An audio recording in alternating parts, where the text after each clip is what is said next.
centigrade, that's 66 degrees Fahrenheit, winds southeasterly and moderate. Radio Merseyside News. Radio Merseyside 202, BBC Local Radio at its best.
The energy from the waves. In order to determine the particle velocity in the horizontal direction, u, this of course is partial d phi by dx, which is in fact a c k e to the ky sine k into x minus ct. The obvious periodicity of the behavior is indicated by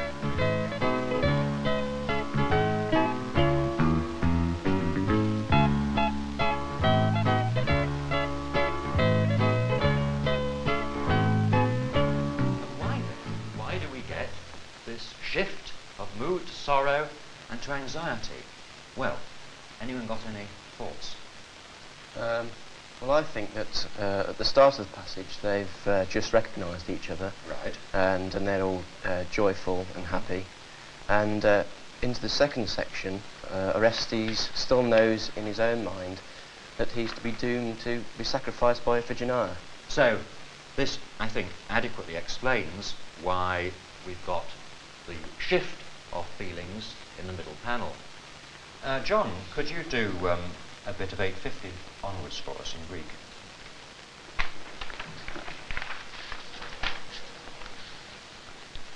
Genaimen utokumen is the sufferer.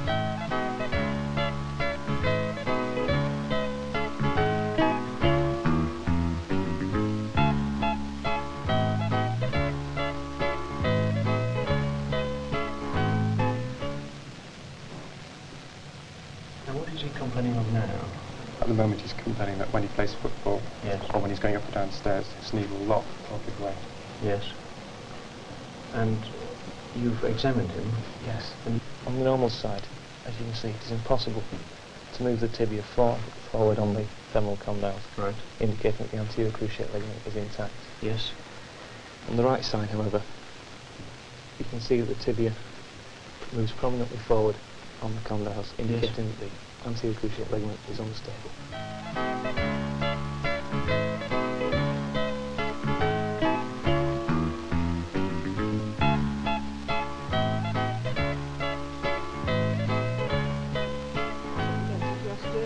Yes, that's the right cover slip. Oops. It's okay. Yes. You just want to sort of slide it forward. Do you know how to work out the average number of spores per mil?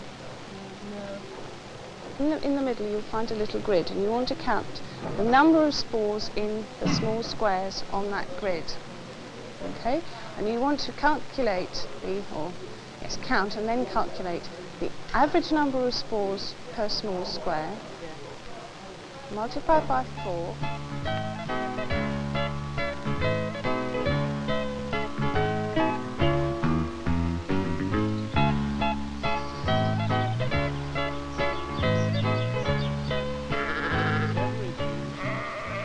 be taken to avoid damaging the animal in any way. The first method is to place one arm underneath the neck, the other over its back, and to grab hold of this fold of skin here. The animal is then carefully lifted with the legs well clear of the ground. All the feet can now be easily examined.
This library is probably quite a bit larger, for one thing, than you'll be used to. It's on 4 floors, and it's got 500,000 books on the arts and the social sciences in it.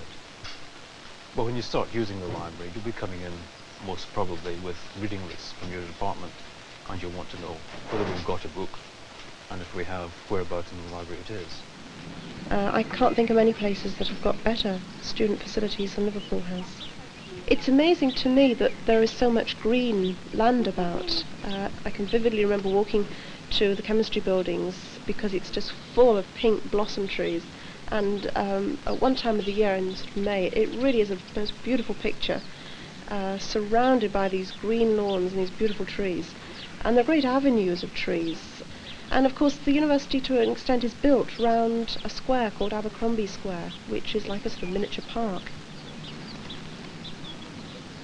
And you see people strolling there, or children playing. And it's a sort of friendly atmosphere. You feel as if the public are enjoying the university. And of course the sports centre is excellent with its great swimming pool and its climbing wall or whatever you want.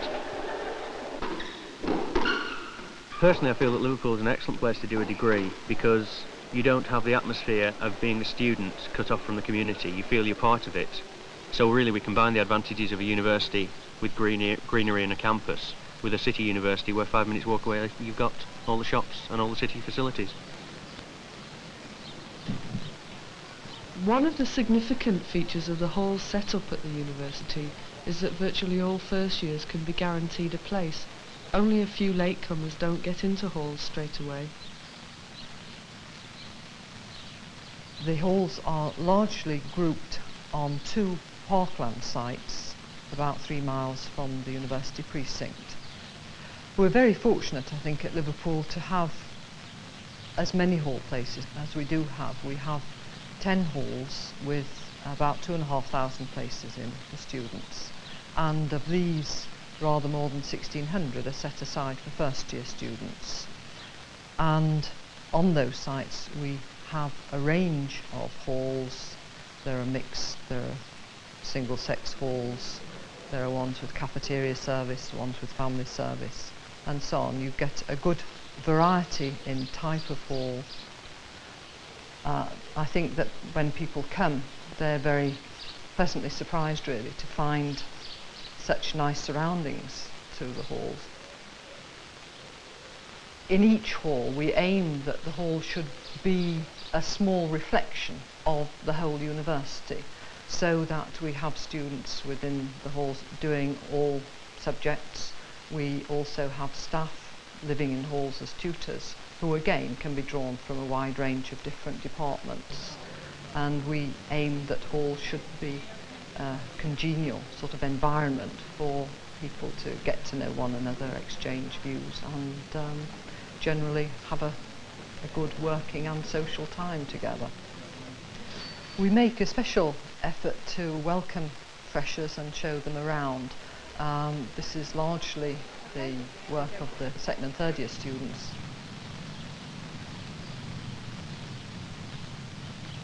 Your room's just around the corner down here. Looks a nice room. Yes. Thanks, Brian. In the evening we have a reception when the freshers are welcome to the hall. I speak to them and the president of the junior common room introduces his committee and they hear all about the hall life. Will miss home, and I think you know, you have to accept that you may have some unhappy feelings for a while you're settling in here, but these will pass, we hope. Now I think I'll hand over to Richard to speak on behalf of the Junior Common Room Committee.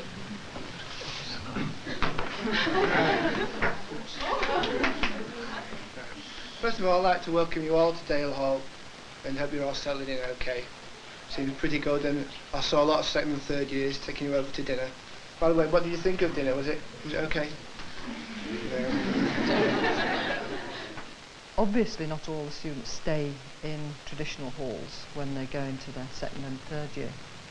We have both the accommodation office and the welfare office within the Students' Union who are there to advise people on obtaining private flats.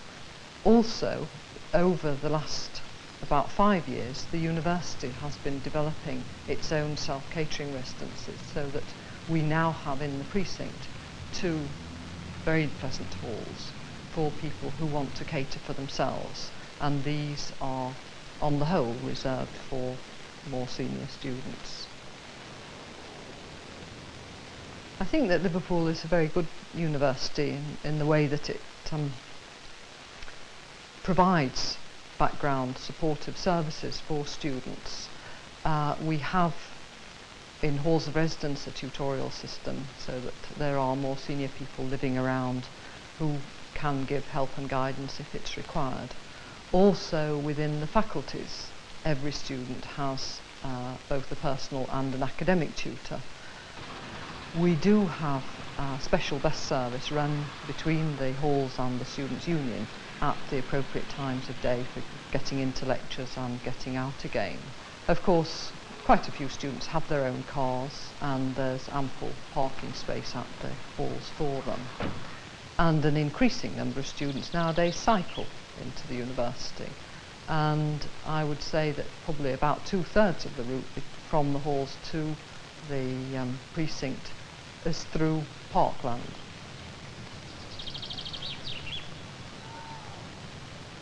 You would never believe how good the city centre is.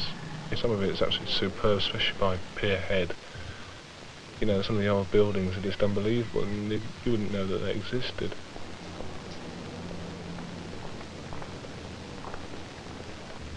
You can look up at the liver buildings, and there are the liver birds. I'm not quite sure what the origin of the liver birds are, but they're very much part of Liverpool. Liverpool is a really lovely city. I live in a small town, so living in a city now is very different for me. But I find Liverpool is a very cosmopolitan place. We've got a Chinatown in Liverpool.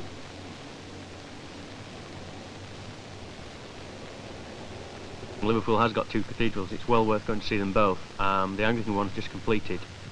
Probably one of the largest ones in Britain. Very, very stunning. The Catholic one's at the other end of Hope Street, quite architecturally brilliant.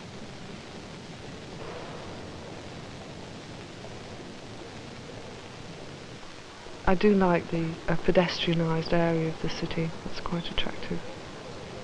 Liverpool is a very sociable place. The same with all the Liverpudlians I've met. They're really friendly people. They always go out of their way to help you. And also the taxi drivers are really wonderful as well. Liverpool's got probably 2 of the best football teams in Britain. Both grounds are within easy bus distance of both the university campus and the halls. So if you follow another team other than Liverpool and Everton, you can see them at least twice a season. And if you are interested in the cultural side of life, the Walker Art Gallery is quite excellent, probably one of the better provincial art galleries. considering it's quite a small city. In fact, there's a lot going on culturally, theatres, lots of live music. Liverpool really is a live music city. Everything from the Philharmonic down to little folk nights in tiny pubs, trad jazz, new wave, you name it, and it's here at some time or other. There's lots of cheap eating places, wine bars.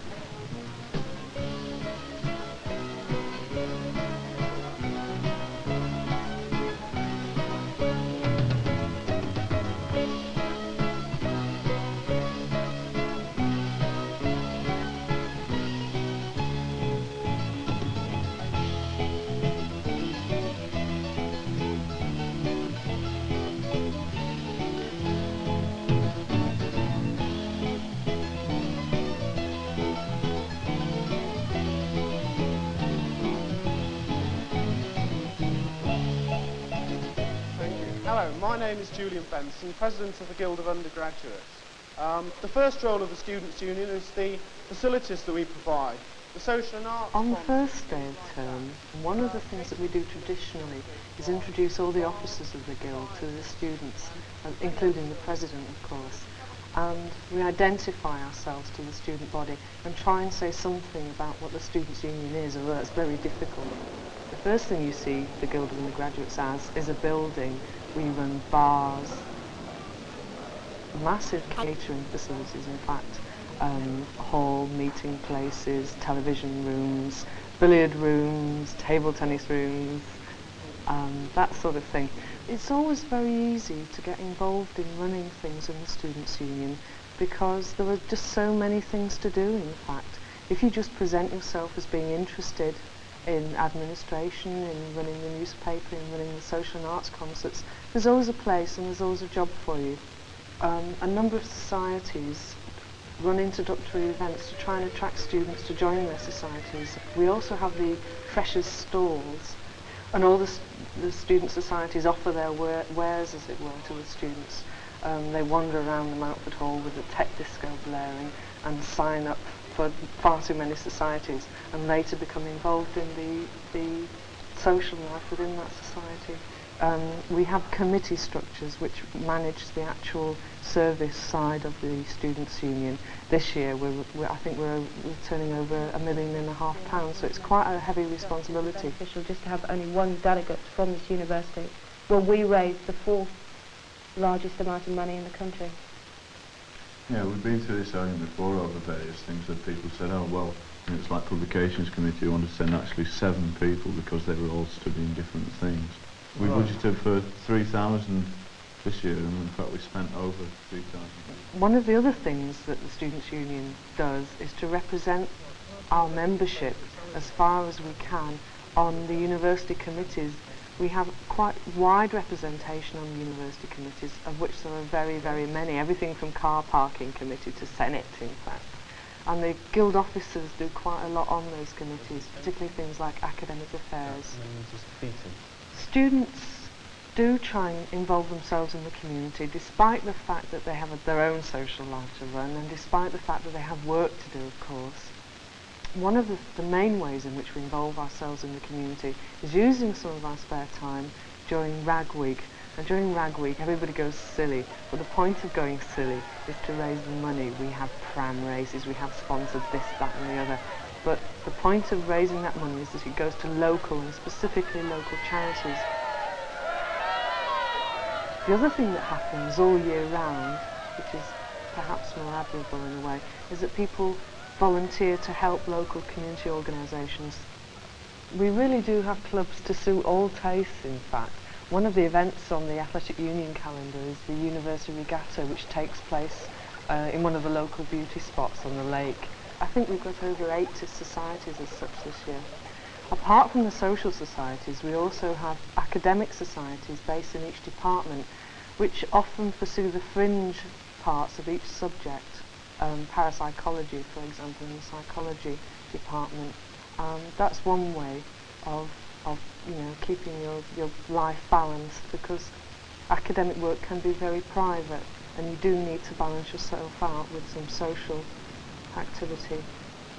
Balance is important, and as Vice-Chancellor of the University, I would like to say that there is an aspect of the university's life that we must consider if we are to get a balanced view of the University of Liverpool.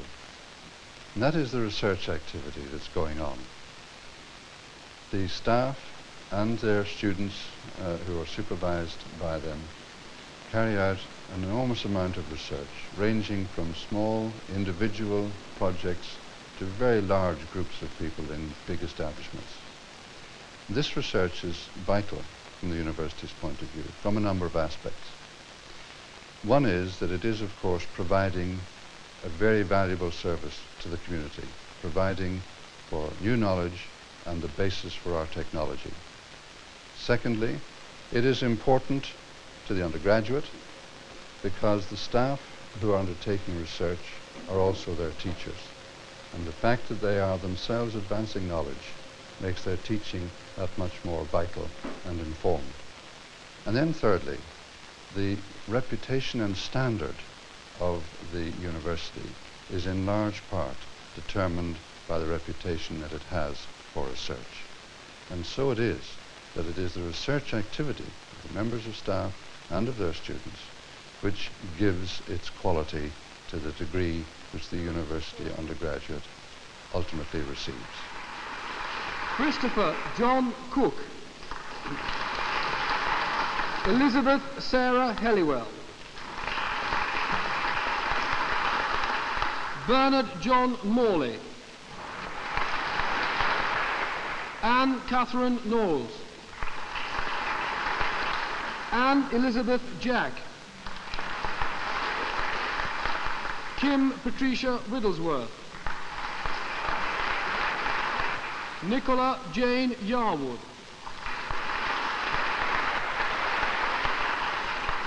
Angela Brennan.